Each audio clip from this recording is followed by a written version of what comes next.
তো আজকে আমরা জানবো যে টু শব্দের বাংলা অর্থ কি। টু শব্দের বাংলা অর্থটা আমরা আজকে জেনে নেব। তো এর আগে তোমরা চ্যানেল নতুন হয়ে থাকলে চ্যানেলটাকে সাবস্ক্রাইব করবে এবং অল নোটিফিকেশন অন করে রাখবে। তো টু শব্দের যে বাংলা অর্থটা রয়েছে বা টু শব্দের অর্থটা জানবো। তো আরও যদি কোনো শব্দের অর্থ লাগে তো অবশ্যই কমেন্ট বক্সে বলে দিবে যে তোমাদের কোন শব্দের অর্থগুলো লাগতেছে এবং ভিডিওটাকে লাইক করে দিবে। এবং তোমাদের সাপোর্ট ছাড়া কিন্তু আমি ইউটিউবে এগিয়ে যেতে পারবো না। তো তোমাদের শেষ কথা হলো যে তোমাদের সাপোর্ট লাগবে। সাপোর্ট করতে কী করবে? চ্যানেলটাকে সাবস্ক্রাইব করবে এবং অল নোটিফিকেশন অন করে রাখবে। এবং সকালের প্রতি আমার সালাম, আসসালামু আলাইকুম। তো টু শব্দের অর্থটা দেখে নেওয়া যাক। টু শব্দের অর্থটা হইল যে জন্য, সম্বন্ধে বা অভিমুখী। তো আশা করি বুঝতে পারছো।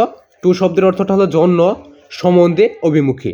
তো তিনটা শব্দ লিখে দিয়েছি। তো আজকের প্রশ্নটি এই পর্যন্ত। সকলে ভালো থাকবে, সুস্থ থাকবে। আজকের ভিডিওটা এই পর্যন্ত। সকলে ভালো থাকবে, সুস্থ থাকবে। আজকে এখানে বিদায় নিতে হচ্ছে।